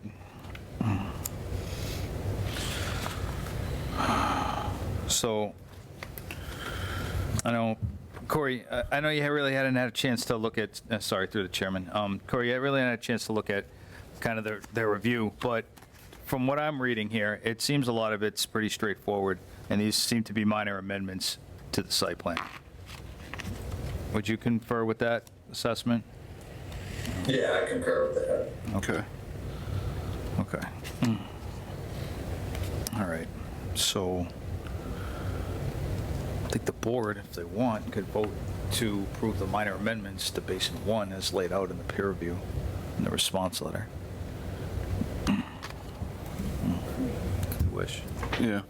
Board, any questions or comments, or? Step by step. So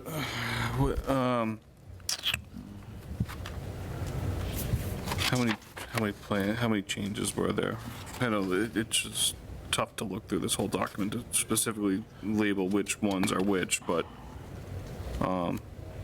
They extended the riprap beyond the toe of the slope, and the spillway added to formalized Basin 2, but obviously, formalized Basin 2 and 3 were added to this plan set, obviously, and those are the changes to the plan. It's those 2 extra sediment basins that were added, and the extension of the riprap beyond the toe of the slope. Okay. And the addition of the wick drain. And the, yes, and the in Basin 1. Okay. Right. So making the, These all have numbers. I mean, what you're talking about, is it like number 3, number 6? I mean, it's getting back to the verbal, what did we just mention them as? sediment basin 1, there's sediment basin 1, sediment basin 2 are on there. Yeah, they're called formalized sediment basin 1 and formalized sediment basin 2 and infiltration basin 1. Okay. Wait, And this is all under condition 48 of our site plan approval, that they can make changes to the stormwater as designed per this board, so. All I right. wouldn't mind making a motion, but, Yeah. Okay. but if, Mr. Benoit, if you would so nicely say those again, and I will say, I agree with you, and I put a motion to that. Oh, okay, so you're Because I looking, can't recall it, I'm not, so we're looking for a motion to accept the modifications as minor as follows. The extending of the riprap beyond the toe of the slope, spillway added to the creation of formalized basin 2, formalized basin 1, and the addition of the wick drain and the swale and the pipe removed from the plan at Oak Street. right, that sounds Yeah. right. So I would want to make a motion reiterating what Mr. Benoit has just said, which will be in writing, and put So that that- motion forward, just as you have outlined. Okay. Second. Okay, motion made by Mr. Sokrat, second by Mr. Preston. Any further discussion? Seeing as none, we do have enough members, so roll call vote. Aaron Sokrat, aye. Mike DeRose? Aye. Rich Preston, aye. Meg Schlesman, aye. Okay, Jacob Schultzberg, aye. So, I believe what we are looking for this evening, and we do have, I did receive a video from an abutter from today. And I'm just going to pull that up if I can. Matt, could you speak up, please? Yep. Rains that came. I'm going to share my screen. Sorry, before we do that, I wanted to ask if we could go through the list that we received from Matt Benoit of items that we were asked to complete prior to moving forward. Sure. To the next You mind phase. doing that first, Matt? Yeah. Okay. Pull that up. Sure. Oh, boy. Where is that? I have them written down if you Okay. want. I can go through them. Sure. So item number 1 was seeping at Basin 5. We haven't excavated that to investigate yet, but we'll do so as soon as we're complete with Basin 1. Yeah, I think we're just trying to coordinate with the engineers and get everyone on site to kind of view it, so we just do it while everyone's there. But I would expect that to be next week, most likely. Okay. And as I think we've stated during multiple site visits, we believe it's part groundwater at the very bottom and potentially also water coming down, being led off of the access road into Basin 5. The second item was the weeping of Basin 1, which is under construction right now and anticipated to be done by early next week. I drove by there after the heavy rain that we got earlier, and it doesn't appear to be, it already looks like there's no water coming out through the stone wall onto Oak Street by the telephone pole that was previously attributed to that. The weeping one? Yeah. Yeah. The weeping wall. The week- Exactly. Item number 3 was growth and stabilization, which is happening right now. We hydroseeded last week. 2 weeks ago. 2 weeks ago. It's really good. It's coming in Yep. pretty well. Both where it's hydroseeded and where the erosion control mats are. We've got ample photos if you want to see. And then item number 4 was cleanup of the entrance stones on the tracking pad, and that has been done. That whole lower part of the tracking pad was replaced. And that's a continuous effort to clean that up as we need to as well, so that's sort of not a one and done, I guess, but item number 5 was stabilize the loamed area at Basin 2, and that was completed as well, I think 2 weeks ago now, and we're seeing that starting to grow as well. And the final item, number 6, was the Basin 1 review from Haley Ward, and I think we just crossed that off. Okay. Sorry, just pulled up some photos of the site walk from today. This is Basin 1, where they've done the clay liner on the outside, and they're loaming the top and then seeding that as that goes. This was, I don't even know where this is. That's the south side of Basin 5. Oh, okay. I got a little ahead of myself. That's the other half, Basin 1, where they're still to continue with the quick drain that goes in, Yeah. kind of right up front here, and then the liner that continues on this side. This was identified in the SWIP report, that this was kind of coming up right here. I don't know if you guys could kind of bring that down, or... Yeah, I mentioned that to them. I'll double check on that and make Okay. sure. It looks like it's still a little, I noticed it was a little bowed up. It's just a little bowed there. Yep. Let's see. This is outside of Basin 5, right? This was the seeding and the efforts that took place over there. This was a fern that was growing on kind of Basin 2, sorry, the side slope of Basin 5 with the swale. Another one that was coming in, fiddleheads for those.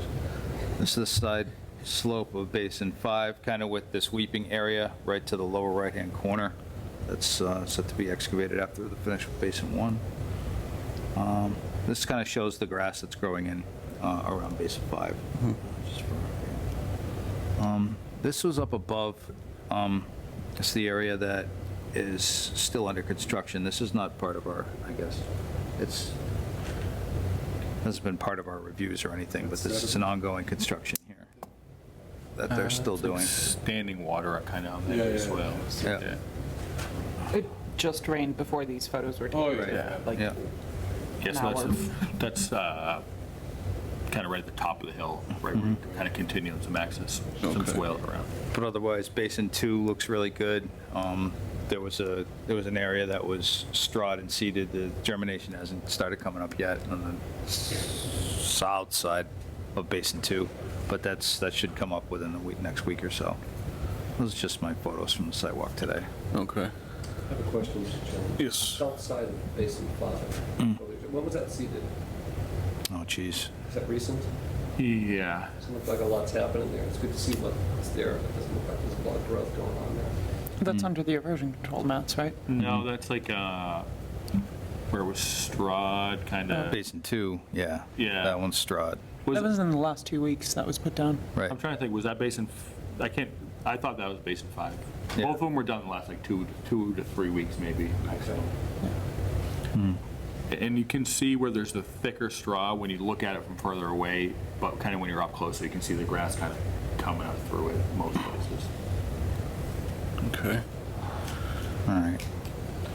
So what I was going to show was, got a video moments ago.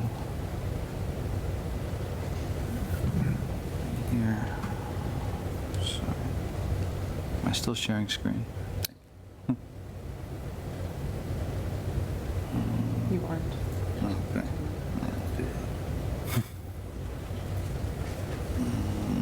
It was ready to go 2 seconds ago. There it is. All right.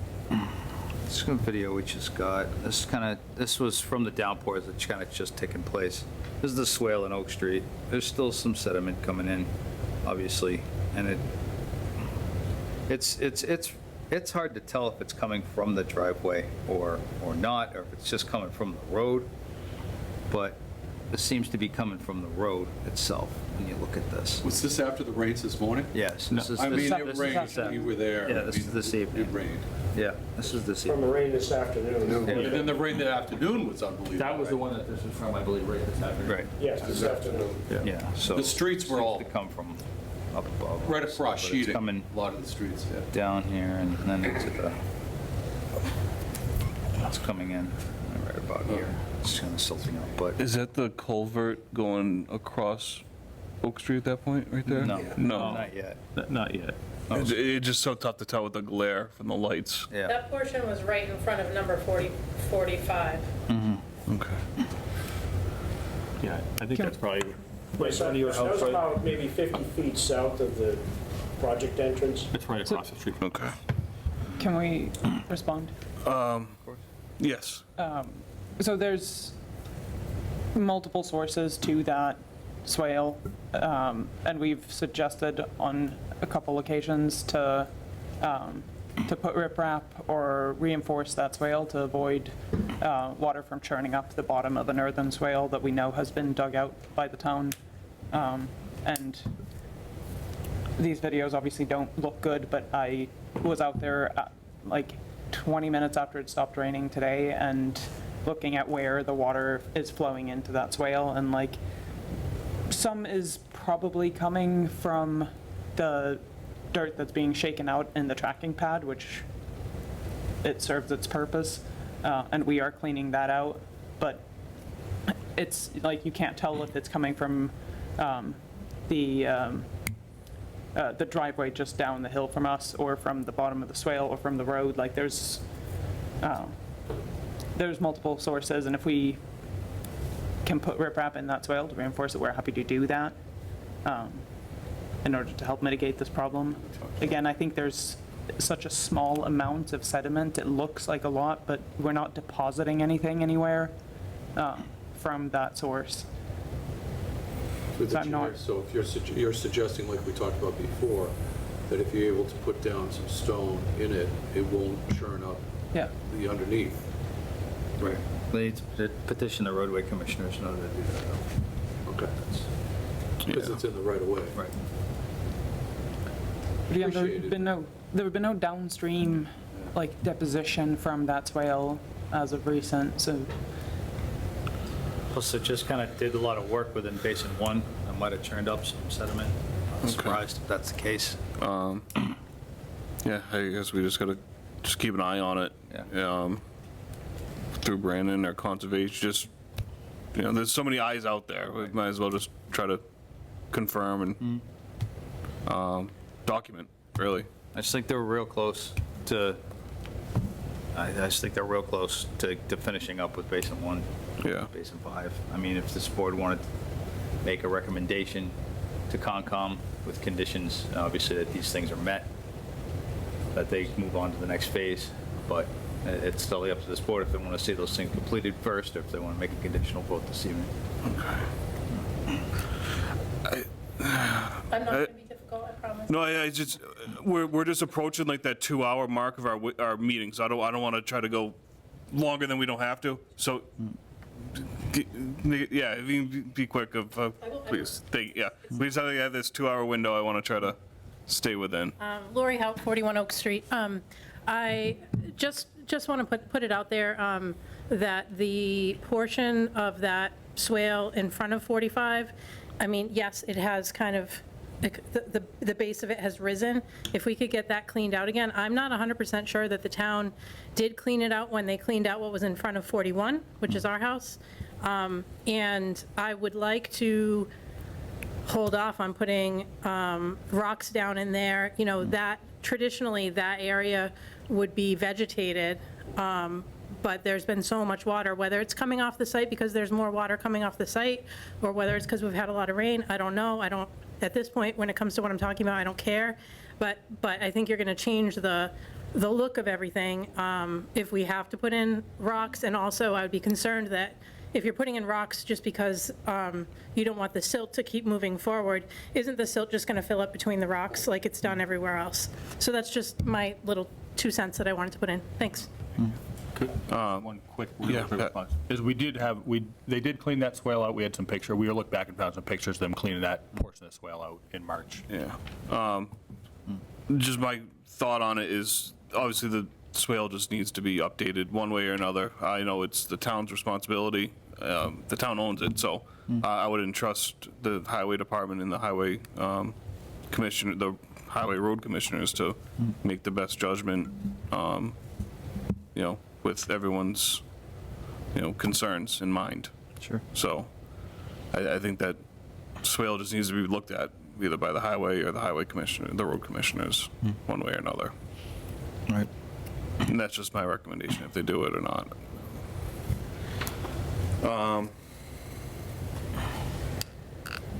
So moving along from the swale. Yeah.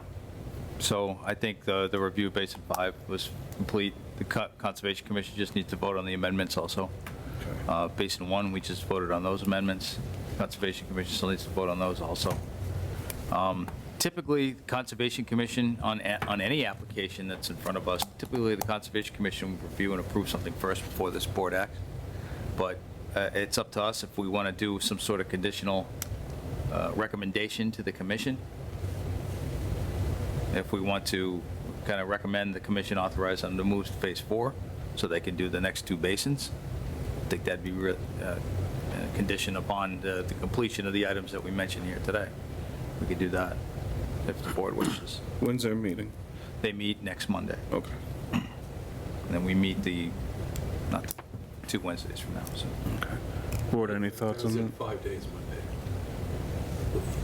Yeah. 13. Yeah. I don't want to step on their toes. I mean, I just don't want to observe their, whatever. I mean, I'm all for moving the project forward if it's worthy of being moved forward, because we all want to see this come to some finality at some point. So whatever you all think. I didn't say much today. My thought is, you guys have your checklist. So when you go to the meeting, Yep. you have a checklist that you went through, correct? Yep. So unless someone on the board does want to make a recommendation on Matt's comment of recommending to the conservation that they move to phase 4, or just have them approach it with the information that they have at their hands. I don't know. Want me to read a draft motion? Yeah. Go ahead, by all means. So, recommend authorization from the Conservation Commission to permit the project to move forward to Phase 4, provided that all items for Basin 5 and 1 are voted as minor amendments. The peer review consultant from Haley Ward verifies that ongoing construction and modifications of Basin 1 are installed according to the revised plans, which are including but not limited to installing the clay liner at the edge of Basin 1, installing the wick drain, returning the basin to finished grade, loaming and seeding the basin slopes, extending the riprap beyond the toe of the slope, spillway to be added to formalize basin number 2, all to the satisfaction of the Douglas Conservation Commission. And that's not saying it's going to happen Monday at the conclusion of the meeting. It's all set, ready to go. There's still a checklist. There's still stuff that needs to be addressed. Right. So, it's almost like our recommendation is this, as long as this is met. Right.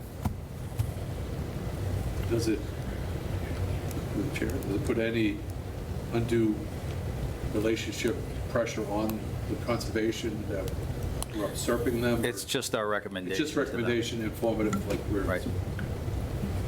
Yeah, the power kind of lies with them, so. I'd like to help move it along. What do y'all think? Mr. Preston, you sound like you have something on your mind. I'm good. Is that a motion? Is that your recommended motion? Yes. So moved. Okay. Second. All right. Recommended motion, the language from, stated from Mr. Benoit, made by Mr. Preston, second by Mr. Sokrat. Any further discussion? Seeing as none, roll call vote. Aaron Sokrat, aye. Mike DeRose, aye. Rich Preston, aye. Meg Schlesman, aye. Okay. Jacob Schultzberg, aye. One item, I don't know if it's been fixed yet. Driving from the Sutton side on Oak Street, I had noticed, it was just the other day, the truck entering sign Okay. It's upside down. was upside down. Oh, it is? Oh. All right, I think it's just a nut and bolt's missing. Yeah. Because I just don't want it to fall and not be there. I'll have them take care of that tomorrow. All right. Thank you. Kids. I appreciate it. All right, thank you. so much. Great. All right. Mrs. Wicker, come on back. Oh.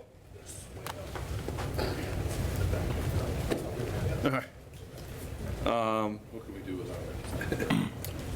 Yeah, we're moving along. I think all we have left is minutes, unless there's any updates. 2 minutes. I haven't had a chance to look at them. I do have an update. Okay.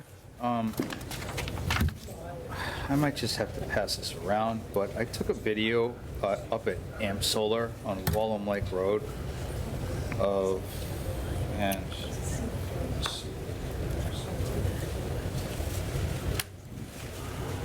I have a video of trenching that's taking place from the stormwater Oh, yeah. in between. Mm-hmm. So it's been vegetated, but it's, Right. might need some attention. Right. Okay. And there hasn't been any operation and maintenance performed at this site at all. We can all, Yeah. So it's kind of at the southern edge, kind of facing the basin that is behind the truck, the left-hand side. And you see where it's vegetated, which is good, but it's this trenching that's taking place in between a lot of the arrays. well, that's where the water's coming off, the dripping off the Right. arrays, and it's creating, what happens is the stone becomes exposed. Right. Look at that. Yeah. And this was when it was pretty dry out. I mean, Yeah. this But was do a we few days ago. recommend, if it's going to trench like that, that they put in some sort of small stone to, so it doesn't erode any further? I mean, they're running mowers in between these arrays. So Yeah. they're gonna be, start. Oh, they have, it's supposed to be vegetated. Right, well, So- the arrays are pervious. Yeah. Right, to stormwater. Different design, this is which is kind of ridiculous, but that's. So yeah, the site's supposed to be vegetated, Yeah. there needs to be some maintenance And to it's that, to 80%. prevent more issues. Right, well, the road was almost completely washed out. And so- they need to rebuild that. Yeah, so- We need to get, at least call someone in to try to give us an update, or at least ask them to perform the road. So I just don't see it on the agenda, so I don't want to get too far into it. So if, we plan to put it on the agenda for next meeting, and any research you can do and invite them in, with documentation, so we can show them that some maintenance needs to be If I done. may, I just, because of experience with buildings with no gutters, even though it's not coming from 20 feet high, it's continually eroding just that, like width of where it drips, so I don't have an answer. You know, so I know they're mowing, but big deal, they'll have to just go by with a trimmer and do whatever, but. They need to at least vegetate it, it needs Yeah. seeding or. But it'll unseed itself. Right, every you know, time. Every Well, time. Yeah. So a spade is a spade, and maybe, okay. And it's just running right over the access road and then into the basin, and it's washing out. So they're all coming down like little rivers. Yeah, exactly. Washing out the access road. That's Yeah. needs to be maintained, or else the fire truck's not gonna get around it. I had to turn around because it was. Yeah. Well, they may have So- to dig a trench around. Yeah. Well, like I said, it's not on the agenda, so. Sorry, it was Yeah. one of the items not reasonable. It's there, but not there, but we have the information, Okay, yeah. we'll do. Knock out a few of these. Because, yeah, I'm sure you can look up if there's some kind of continued plan. Yep. On site.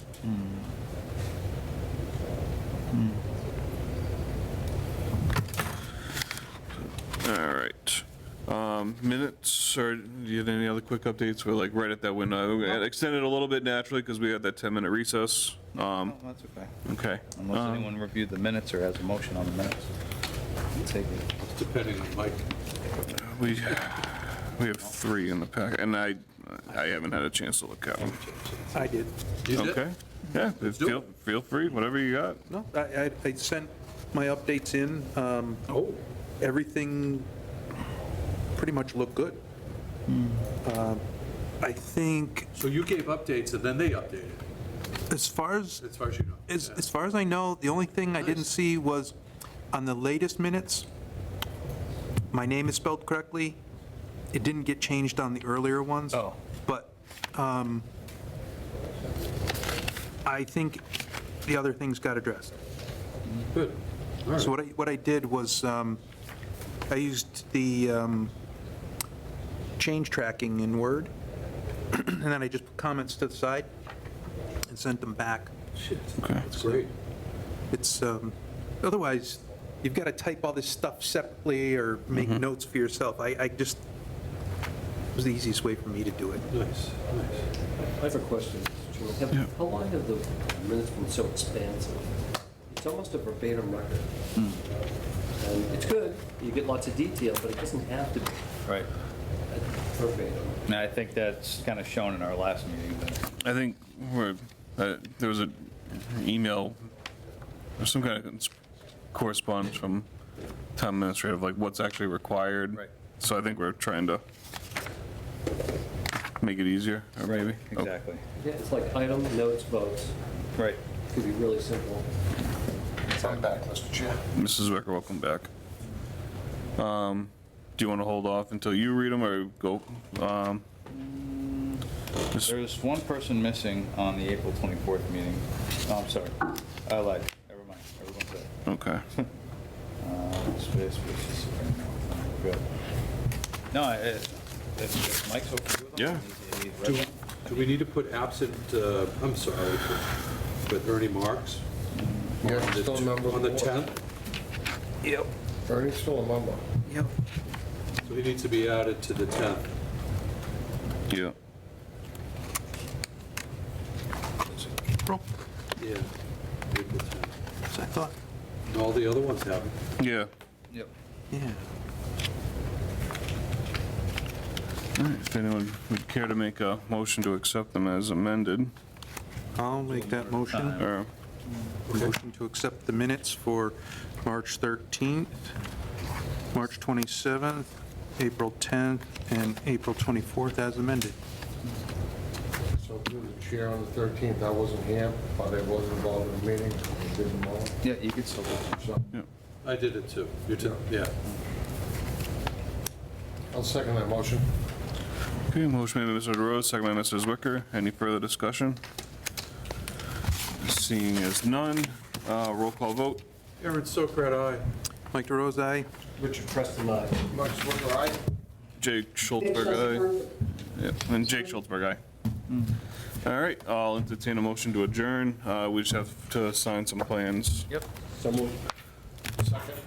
Made by Mr. Preston, second by Mr. Zwicker. All those in favor? Aye. All right, we are adjourned. Do you have any